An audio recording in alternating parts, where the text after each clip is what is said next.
Sari. Saya ingin absen anak-anak semua ya.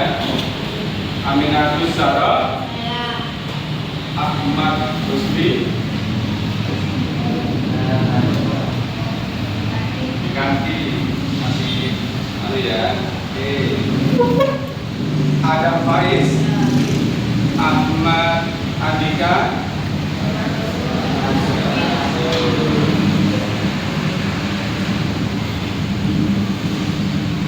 Aida Putri. Aldan Ali Kusuma. Al-Fadil. Arbela. Oke, Arisa Putra.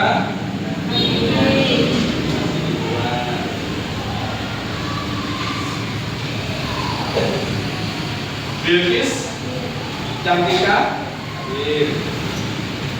Citra. Dewi. Diana. Irfan. Jericho. Jessica. Kanza. Keisha. Rizky. Muhammad Gabriel. Sono. Oke, Nabila. Bintang. Jasta. Naila. Zaki. Hadir. Kilo. Hadir. Oke. Terima kasih. Dan insyaallah pagi hari ini Pak Dosen akan menyampaikan materi tentang sikap sopan santun dalam kehidupan kita sehari-hari, baik di pendidikan maupun di rumah. Ya, jadi sopan santun ini mencakup semua. Jangan berpikir oh saya harus santun di sini atau di sana, tidak ya. Jadi semua, oke.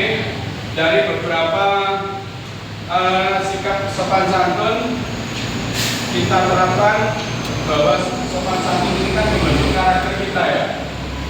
Orang harus punya karakter baik. Kalau kita tidak punya karakter baik, berarti gagal dalam belajar. Ya. Jadi berpikir secara rasional bahwa semua baik akan muncul dan menjadi karakter kita menjadi lebih baik lagi. Jadi setiap orang harus punya perubahan. Ya, kita harus ada perubahan. Perubahan apa itu? Perubahan kebaikan. Salah satunya adalah membentuk karakter yang baik tentang diri kita sendiri. Oke. Pertama adalah ketika kita masuk atau berangkat dari rumah ya, kita pasti pamit ya, pamit ke orang tua bahwa berangkat, terus salim dan sebagainya ya. Setelah berangkat kita nyampe di sekolah, di pagar ya, pagar pos itu kan pasti ada guru BK ya atau bapak ibu guru yang lain. Nah, itu yang apa yang kita rasakan pertama kali? Memberi salam terus salim, gitu ya. Motor juga harus turun kan, tidak boleh kita langsung pakai motor dan sebagainya. Itu sebagai bentuk bahwa kita punya landasan pertama di lingkungan sekolah ya. Kita menjaga sopan santun ketika masuk halaman sekolah. Oke. Terus yang berikutnya, ketika kita sudah masuk di sekolah ya atau di kelas masing-masing, apa yang kita laksanakan? Bersiap untuk menerima materi pelajaran. Di situ kita harus apa? Apakah harus mendengarkan saja, fokus belajar, ataukah kita punya sedikit sesuatu timbal balik apa yang disampaikan Bapak Ibu Guru bisa kita resapi atau kita bisa memberikan umpan balik seperti itu ya. Terus yang berikutnya setelah kita seperti tadi ada yang kedua adalah iman dan takwa. Misal kalian semua punya keimanan ya, keimanan dan takwa. Punya Tuhan, punya Allah? Punya ya? Siapa yang nggak punya? Siapa yang nggak punya Tuhan sama Allah? Ayo, ngaco di sini. Ya, kita bisa ke sini ini kan semuanya dari Allah ya. Nafas, pergerakan kita, semua yang ada dalam tubuh kita ini pemberian Allah semua. Jadi kalau kita tidak punya rasa iman dan takwa, nah ini yang menjadi pertanyaan bagi kita semua. Begitu ya. Harapan kami di kelas 8A ini bisa atau memahami tentang iman dan takwa. Mungkin kita bisa buka di HP ketika di rumah ya. Apa sih iman dan takwa itu ya? Harus kita laksanakan sesuai dengan apa yang diminta Allah ya, bukan sesuai diminta sama manusia ya. Di situ ada aturan-aturannya. Oke. Setelahnya itu adalah patuh terhadap orang tua. Ada enggak yang tiap hari membantah atau apa itu? Membantah ketika kita diminta tolong orang tua? Ada? Yakin? Tidak ada ya? Masih ada apa istilahnya patuh sama orang tua ya? Kalau tidak patuh apa hubungannya? Dimarahin Pak. Dimarahin, ada lagi? Tapi disita, terus? Masih kasih uang jajan Pak. Uang jajan dikurangi? Atau tidak ada? Tidak ada sama sekali ya? Pasti semua patuh sama orang tua ya? Adakah orang tua yang setiap hari marah ke kalian? Nah, ya jujur aja gak apa-apa. Ada. Ada. Kenapa? Salah paham Pak. Salah paham? Gak nurut. Terus? Yang jelas ketika orang tua marah itu ada perhatian orang tua itu sangat luar biasa. Orang tua kalau masih punya marah ke kalian semua berarti ada perhatian khusus. Masih sayang. Sayangnya luar biasa ya. Ketika kalian didiamkan orang tua, gimana perasaan kalian? Orang tua itu diam aja. Sedih Pak. Sedih ya? Berarti ketika orang tua marah itu adalah nikmat tersendiri buat kalian. Ya, nikmat tersendiri bahwa orang tua itu masih sayang sekali sama kalian juga. Coba kalau didiamkan 3 hari gimana perasaannya? Bingung ya? Oke, saya harap dengan orang tua harus sesuatu spesial. Apa kewajiban anak itu ke orang tua itu harus dipelajari juga ya, dilaksanakan setiap hari. Ini ada semacam gadget di HP, ini bisa dimanfaatkan untuk sesuatu yang baik. Ya, di sini kita bisa membuka apapun, aplikasi apapun, tapi sesuatu yang baik harus digunakan dengan baik, bukan sesuatu yang menyimpang, gitu ya.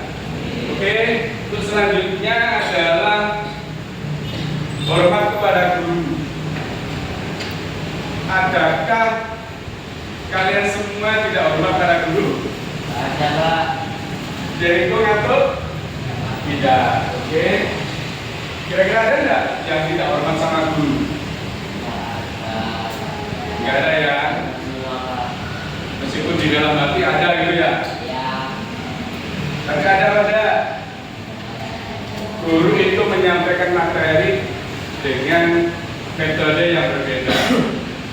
Ya, berbeda. Terkadang siswa sulit menangkap.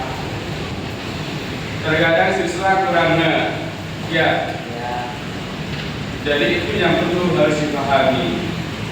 Tidak boleh kita misalkan ya guru siapa X atau Z ketika masuk di dalam kelas menyampaikan materi tiba-tiba ada yang keluar. Ya, mungkin ada tapi nggak di sini ya, di sekolah lain gitu ya. Mungkin seperti itu ya. Ini sopan santunnya tidak ada. Kita kembali lagi ke sopan santunnya. Jadi apapun, siapapun guru yang menyampaikan materi itu dan sesuatu yang baik, sesuatu yang baik harus diambil. Kenapa niatan kita dari rumah ke sini adalah mencari ilmu, ya, bukan menghindar dengan guru yang mengajar di kelas. Insya Allah di sekolah ini tidak ya, anak baik-baik semua kok ya. Insya Allah seperti itu. Terus yang berikutnya adalah menghormati saudara tua. Punya kakak ya? Ada yang anak pertama di sini? Ada anak pertama, berarti tidak punya kakak, berarti menghormati yang lebih tua saudara yang lain. Ya, apakah saya tidak boleh menghormati yang lebih muda bagusnya? Boleh. Ya. Yang adik harus menghormati kakak, tidak boleh marah berlebihan ya. Karena keterbatasan apa? Karakter kita itu berbeda-beda ya. Betul ya? Kan sama ya.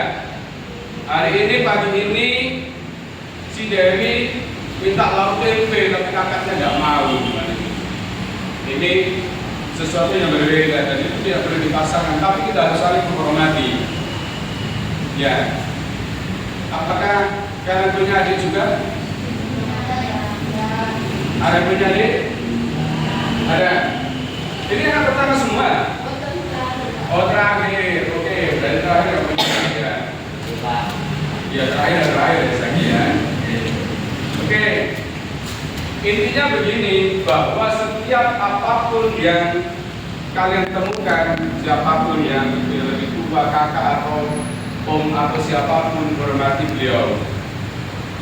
Ya, karena dengan menghormati beliau, nanti sesuatu yang baik, energi yang baik pasti datang ke kalian. Ya, sesuatu yang baik tanamkan dalam pikiran kalian bahwa semua itu baik. Ya, kalau misalkan di dalam pikiran kita sesuatu yang baik, insya Allah yang masuk pada diri kita ini baik semua. Bisa dipahami ya? Oke, lanjut lagi. Jadi 10 sudah, sekarang menghormati pimpinan. Para pemimpin saya. Ya, para pemimpin itu seperti apa? Kalau di sekolah ada guru kepala sekolah ya, kita bicara di luar konteks aja, misalnya di lingkungan kita, para pemimpin siapa saja di lingkungan kita, di lingkungan rumah maksudnya. Pak RT, oke, ada lagi? Pak RT. Terus Pak Kasun.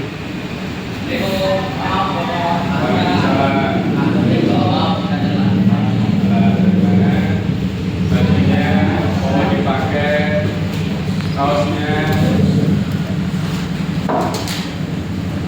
minumannya ditaruh, kaosnya dipakai, kopi yang bukan kopi SMP dicopot. Silakan dari mana? Oke, kembali lagi. Kita harus menghormati para pemimpin, terutama di sekolah atau di luar sekolah atau di lingkungan kita di kampung ya atau di desa. Ada Pak RT, Pak RW, Pak Kasun atau kepala desa atau pemimpin organisasi yang ada di desa kalian seperti Karang Taruna dan sebagainya. Itu kita harus menghormati beliau ya, karena dengan jasa beliau kehidupan di masyarakat ini bisa terpenuhi. Ya, organisasi apapun. Harapan Pak Kusnen, kalian semua harus aktif di organisasi. Kalau di sekolah ada OSIS. Ya, orang sukses itu, sukses di politik atau apapun itu awalnya dari ikut organisasi. OSIS kalau di sekolahan. Kalau di desa itu Karang Taruna. Kenapa? Di situ mental terbentuk. Ya, mental kita terbentuk. Kalau misalkan kita tidak pernah ikut organisasi, terlihat dari karakter kita ini terlihat. Dari apapun yang kita kerjakan terlihat. Oh ini aktif di organisasi, ini tidak.